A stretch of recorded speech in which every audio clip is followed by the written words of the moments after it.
जिंदगी की जरूरत की कोई भी सहूलत उनको मुहैया मत करना, जहन्नुम बना के रखना इस खित्ते को अवाम के लिए। रोटी मत देना उनको, रोटी मत देना, और चीख चीख के लोगों को बताओ चौकों चौराहों में खड़े होकर के मैं मुहब्बे वतन हूँ, मुझे वतन से मोहब्बत। आप बस रियासत के लोगों से पाकिस्तान जिंदाबाद का नारा लगवा। अस्सलाम वालेकुम and welcome to Ali ji vlogs. Vlog के शुरू में एक दर्दनाक तस्वीर आपको दिखाने लगा हूँ माजरत के साथ। इस तस्वीर को गौर से देखें। एक मासूम बच्चा अपनी माँ की लाश के साथ लिपटा हुआ है। मैंगोरा के चौक में किसी शख्स ने इस औरत के सर में गोली मार के इसे कत्ल कर दिया और इसके अभाया से खून रिश्ता हुआ इस मासूम बच्चे के हाथों और पैरों से जाकर के लग रहा है। जरा देखें इस बच्चे के चेहरे, इसकी जिंदगी के आने वाले मुस्तकबिल का सोचें, इसके कर्ब, इसकी तकलीफ, इसकी अजियत का अंदाजा लगाएं। रियासत को एक ही पैगाम देना चाहूँगा, आप माशियत संभालें, लाशें हम संभाल लेंगे। आप बिजनेस कम्युनिटी के साथ मीटिंग्स करें, बम बांधे दहशतगर्दों का सामना हम कर लेंगे। आप मुल्क में ज़री इनकलाब लेकर के आएं, लिफ्टों में फंसे हुए लोगों को हम उतार लेंगे। इस मुल्क में न जाने क्यों हर एक दूसरे के हिस्से का काम करना चाहता है। आज जिस शख्स ने इस औरत को सरेआम गोली मारी तो इसके पीछे रियासत का बदतरीन रवैया है, रियासत का दागदार माजी है। यह रियासत कातलों को तहफ़्फ़ुज़ फराम करती है। कत्ल करने वाले को इस बात का 100% यकीन था, मैं कत्ल करने के बाद बच जाऊंगा। मकतूल कमज़ोर है, इंसाफ नहीं ले पाएगा, लिहाजा मैं इसे कत्ल भी करूंगा और उसके बाद बच भी जाऊंगा। अगर उसे यकीन होता कि इस कत्ल के बाद मेरी जान नहीं बच सकती तो दूसरी गोली वो खुद को मार देता या फिर ऐसा अमल ही ना करता। अब इस मासूम बच्चे को जा करके थमाओ पाकिस्तान का झंडा और इसे बोलो, कहो पाकिस्तान जिंदाबाद, कहो कि मैं मुहिब्बे वतन हूँ। उसकी कुल कायनात उसके घुटनों के बीच मरी पड़ी हुई है। आप बस रियासत के लोगों से पाकिस्तान जिंदाबाद का नारा लगवाओ। रोटी मत देना उनको, रोटी मत देना, जिंदगी की जरूरत की कोई भी सहूलत उनको मुहैया मत करना, जहन्नुम बना के रखना इस खित्ते को अवाम के लिए।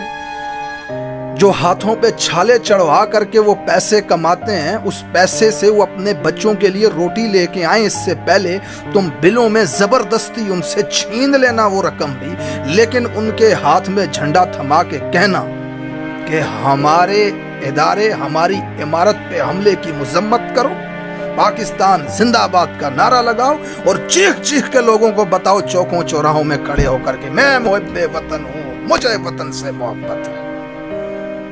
बस ये काम करना, ये आपकी जिम्मेदारी है। इस अवाम की जान और माल का तहफ़्फ़ुज़, इसकी कोई जिम्मेदारी आपकी नहीं। माजरत के साथ ये आपको दिखाई तस्वीर, दिल में बहुत शदीद दर्द था इसे देखने के बाद, सोचा आपके साथ भी शेयर कर लूँ। व्लॉग के दूसरे हिस्से में आपको बताता चलूँ, कुछ दिनों से मैं देख रहा हूँ कि जितना भी लफाफा ब्रिगेड है ट्विटर पे, जिन्होंने मुझे ब्लॉक किया हुआ था उन्होंने मुझे अनब्लॉक कर दिया। बहुत सारे पीटीआई के लोगों को लफाफा ब्रिगेड आजकल अनब्लॉक कर रही है। स्पेशली एक शख्स का जिक्र करूंगा, मंसूर अली खान, जिसने मुझे अनब्लॉक किया है तकरीबन 3 साल बाद। अच्छा, ब्लॉक करने की वजह क्या थी? ये वजह थी ब्लॉक करने की। मंसूर अली खान ट्वीट करके कहते हैं कि बच्चा इम्तिहान में फेल हो गया और घर वाले इस बात पे खुश हैं कि बच्चा रिजल्ट कार्ड खुद लेके आया। अब इनका इशारा किस तरफ है आपको पता ही होगा। अब मंसूर साहब, आपको बताता चलूं, कुछ अरसा पहले भी लौंडा ऐसे फेल हुआ था बदतरीन तरीके से। मैंने इस शख्स को सबसे पहले लौंडा लपाड़ा कह दिया था एक बार, उसके बाद इसने मुझे ब्लॉक करके लोगों को ये लफ्ज़ लौंडा लपाड़ा कहना शुरू कर दिया। लेकिन मैं आज आपको जो बता रहा हूँ ये बात कि इसने क्यों मुझे अनब्लॉक किया है, उसके पीछे एक वजह है। इस वजह का जानना आपके लिए बहुत ज़रूरी है। क्या ख़ास वजह है कि लिफाफा ब्रिगेड आप सबको अनब्लॉक कर रही है? इसकी वजह यह है कि ट्विटर ने पैसे देने शुरू कर दिए हैं। अब मैं इनके पास ब्लॉक था, मैं इनकी किसी पोस्ट पे ना कमेंट कर सकूं, ना उसे रिट्वीट कर सकूं, ना दिल में आया गुस्सा उसकी भड़ास निकाल सकूं। अब ये चाह रहे हैं इन तमाम पीटीआई के लोगों को अनब्लॉक करके आप भले इनको नीचे जा कर के गालियाँ दें, लेकिन इससे इनकी रीच बढ़ेगी, इनके पास ऑडियंस मज़ीद आएगी। लिहाजा آپ کو انبلاک کرنے کا, مجھے انبلاک کرنے کا مقصد یہ ہے کہ میں ان کی پوسٹ کے نیچے جا کے ان کے خلاف کمنٹ کروں, ان کو کاؤنٹر کروں, جس سے ان کی ریچ بڑھے, مزید لوگوں تک ان کی پوسٹ پہنچ سکے اور یہ اچھے پیسے کما سکیں. انہیں نیریٹو, نظریہ, صحافت, ملک کی بہتری کے لیے اقدامات, ان سب چیزوں سے انہیں کوئی لینا دینا نہیں ہے. ان کا مقصد ہے پیسے بنانا, چاہے گالیاں دے کر کی ہی کیوں نہ بنائے جائیں. اب مختصر اس کی اگزامپل یہ ہے کہ یہاں پہ کھڑے ہو کے مجھے ماں بہن کی گالیاں دو, لیکن مجھے پیسے دے دو ساتھ. اب مجھے جب بلاک کیا تھا اس نے, یا بہت سارے لوگوں کو بلاک کیا تھا اسی وجہ سے کہ لوگ ان کو گالیاں دے رہے تھے, تو اب دوبارہ ان بلاک کرنے کی کیا وجہ تھی کہ گالیاں دو لیکن پیسے ملنے چاہیے. تو میں آپ کو ایک چھوٹا سا طریقہ بتاتا ہوں جو لوگ ٹویٹر استعمال کرتے ہیں ان کے لیے. یہ آپ کے سامنے تصویر چل رہی ہے, جب اپنی ٹائم لائن کو آپ سکرول کر رہے ہوتے ہیں تو ایسے آپ کے سامنے ان حضرات کی ٹویٹس بھی آتی ہیں. یہ جو اوپر 3 ڈاٹ کے نشان بنے ہوئے ہیں, اس کے اوپر آپ نے کلک کرنا ہے, اور یہ جو نیچے آپشن بنا ہوا ہے ناٹ انٹرسٹڈ کا, اس کے اوپر ایک دفعہ کلک کر دینا ہے.